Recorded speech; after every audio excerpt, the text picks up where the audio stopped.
праздником вас! С Днем Великой Победы! Ура!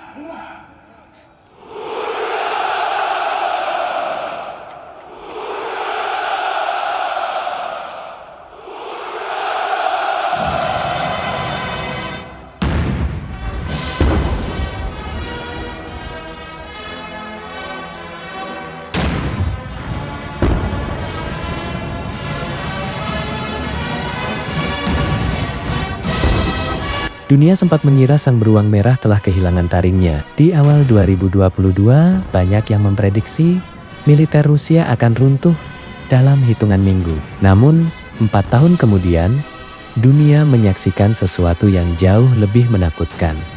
Sebuah mesin perang yang telah beradaptasi, berevolusi, dan tumbuh jauh lebih mematikan dari sebelumnya. Bukan lagi sekadar warisan Uni Soviet yang berkarat. Militer Rusia hari ini adalah perpaduan antara kekuatan brutal artileri klasik dengan kecanggihan kecerdasan buatan dan rudal hipersonik yang tak bisa dicegat. Inilah bedah tuntas kekuatan militer terbesar di Eurasia, sebuah kekuatan yang kini menantang seluruh tatanan keamanan Barat.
Rusia tidak hanya memiliki hulu ledak nuklir terbanyak di dunia, mereka memiliki sesuatu yang jauh lebih menakutkan: kesiapan untuk menggunakannya. Dalam doktrin militer Rusia, senjata nuklir bukan sekadar pajangan pembalasan, melainkan perisai aktif. Mereka menyebutnya escalate to de-escalate. Artinya, jika Rusia merasa keberadaan negaranya terancam oleh serangan konvensional sekalipun, mereka berhak membalas dengan serangan nuklir taktis untuk memaksa lawan mundur. Inilah alasan mengapa Rusia tetap merasa aman di bawah payung nuklirnya. Sementara mereka terus melakukan modernisasi pada trayat nuklir mereka: darat, laut, dan udara. Di tahun 2026, hampir 95% kekuatan nuklir strategis Rusia telah diperbarui dengan sistem digital tercanggih.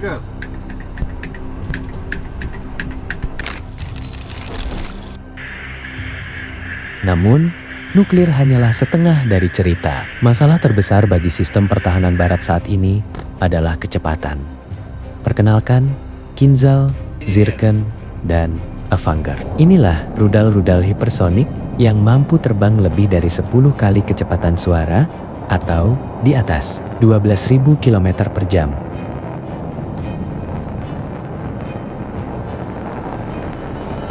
Apa artinya bagi NATO? Artinya, sistem pertahanan udara tercanggih sekalipun, seperti Patriot atau Aegis, tidak memiliki waktu yang cukup untuk bereaksi. Rudal ini tidak hanya sangat cepat, tapi juga bisa bermanuver di atmosfer, membuatnya mustahil untuk diprediksi jalurnya.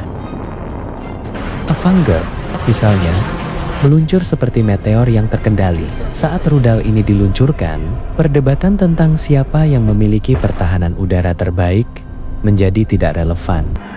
Karena Untuk saat ini, tidak ada perisai di bumi yang bisa menghentikan tombak hipersonik Rusia.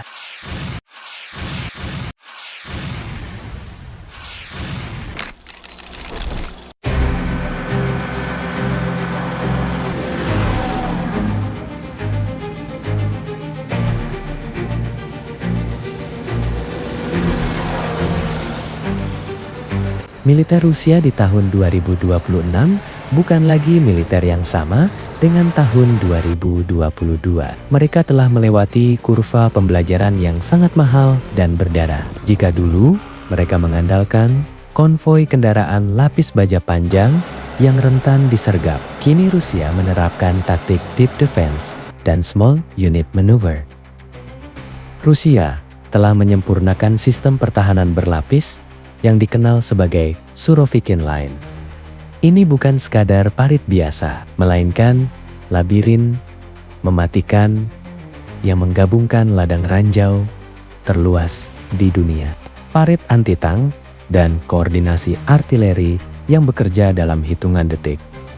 Selain itu, Rusia mulai meninggalkan ketergantungan pada struktur komando yang kaku. Perwira lapangan kini memiliki otonomi lebih besar untuk mengambil keputusan. Sebuah adaptasi besar dari gaya komando Soviet yang dulunya sangat sentralistik.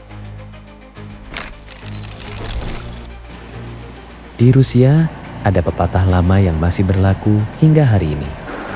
Artileri adalah dewa perang.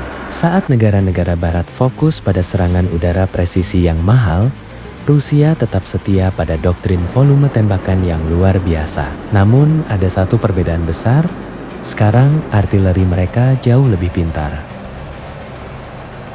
Sistem Krasnopol peluru artileri berpandu laser kini diproduksi massal. Dengan bantuan drone, artileri Rusia tidak lagi sekadar menghujani area secara acak, tapi mampu menghantam satu target bergerak dari jarak 20 km dengan satu tembakan. Ditambah lagi dengan peluncur roket multiple seperti TOS-1A Soln-Sepyok yang menggunakan senjata termobarik.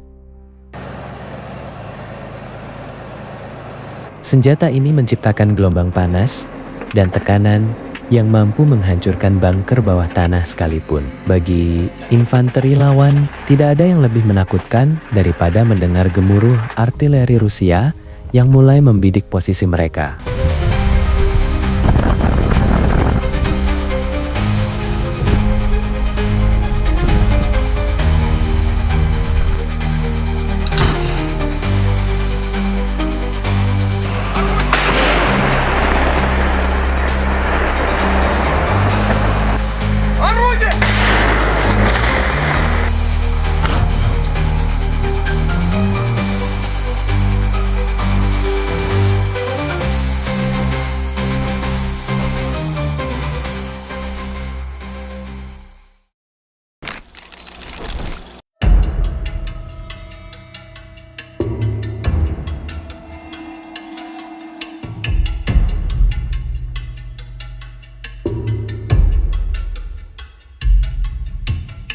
Barat mungkin bangga dengan jet tempur siluman F-35 mereka. Namun Rusia memiliki jawaban yang sangat serius. Untuk itu, S-400 Triumph dan generasi terbarunya S-500 Prometheus. Di dunia militer, Rusia dikenal sebagai raja pertahanan udara. Mereka membangun apa yang disebut sebagai kubah A2 atau AD, yaitu sebuah zona di mana masuk ke dalamnya berarti mengantarkan nyawa bagi pesawat apapun.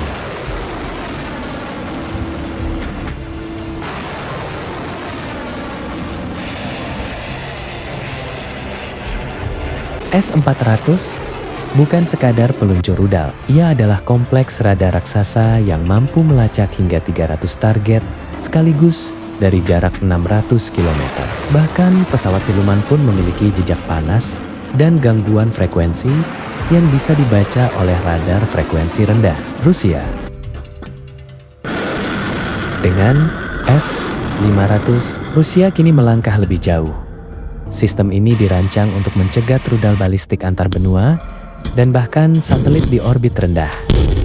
Langit Rusia bukan lagi ruang terbuka, itu adalah jebakan maut bagi siapapun yang mencoba melintas tanpa izin.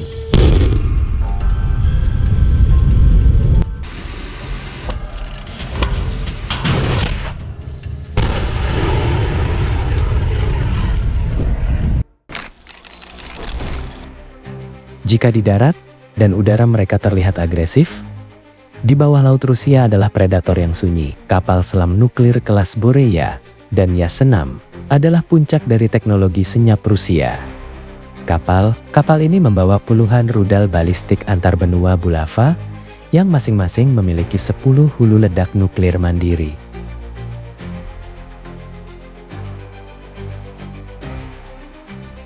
Yang paling ditakuti NATO bukanlah jumlahnya, melainkan kemampuan mereka untuk menghilang di kedalaman Atlantik tanpa terdeteksi. Kapal selam ini adalah jaminan bahwa meskipun daratan Rusia hancur, mereka masih bisa meluncurkan serangan balasan yang melenyapkan musuhnya dari bawah laut.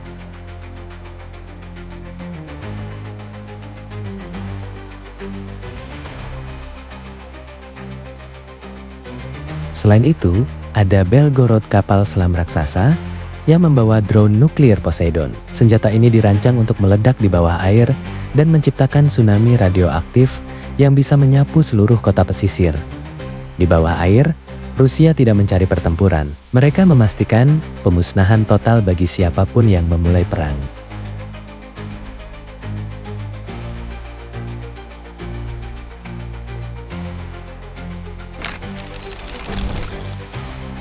Apa yang membuat kekuatan militer Rusia benar-benar unik?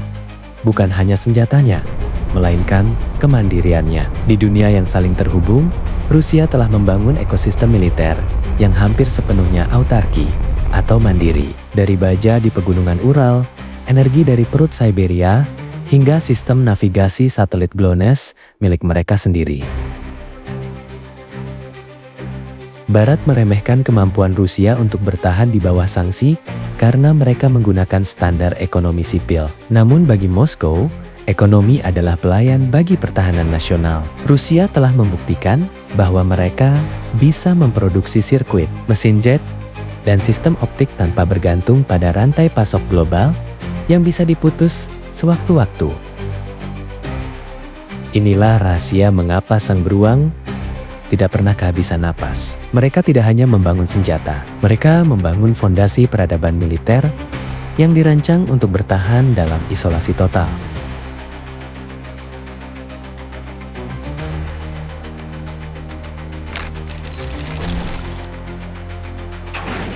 Kita kini berdiri di ambang era baru. Kekuatan militer Rusia di tahun 2026 bukan lagi sekadar bayang-bayang Uni Soviet, melainkan entitas baru yang lebih ramping, lebih cerdas, dan jauh lebih berbahaya. Mereka telah menunjukkan bahwa teknologi tinggi tidak harus mahal, dan volume produksi massal masih bisa mengalahkan kecanggihan yang terbatas. Dunia mungkin tidak menyukai apa yang mereka lihat, namun dunia tidak bisa lagi berpaling. Tantangan bagi NATO dan Barat ke depan bukan hanya soal siapa yang memiliki jet tempur tercepat, tapi siapa yang memiliki daya tahan industri dan mentalitas perang atrisi yang paling kuat. Pada akhirnya, kekuatan militer bukan hanya soal memenangkan satu pertempuran, tapi soal siapa yang masih berdiri tegak saat debu peperangan mereda. Terima kasih telah mengikuti perjalanan mendalam ini. Jika sejarah telah mengajarkan kita satu hal, itu adalah jangan pernah meremehkan raksasa yang sedang terluka. Karena saat ia bangkit, ia akan mengubah dunia selamanya. Saya Jejak Layar Perak, pamit, sampai jumpa di analisis berikutnya.